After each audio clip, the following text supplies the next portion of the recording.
الله الرحمن الرحيم. يمكن بيجي لي اسئله كتيره عن موضوع حاجه اسمها القدم الكهفيه.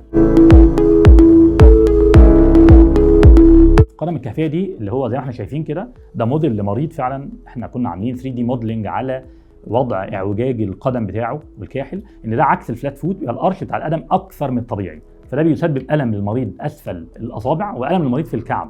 ويبقى فيه طبعا زي ما احنا شايفين عوجه في مقدمه القدم للناحيه الداخليه وعوجه في مؤخره القدم للناحيه الداخليه، فالمريض بقى رجليه على شكل قوس كده، وقوس القدم نفسه المنحنى القرش الطبيعي بتاع القدم بيبقى اعلى من الطبيعي، اعلى من الفلات فوت.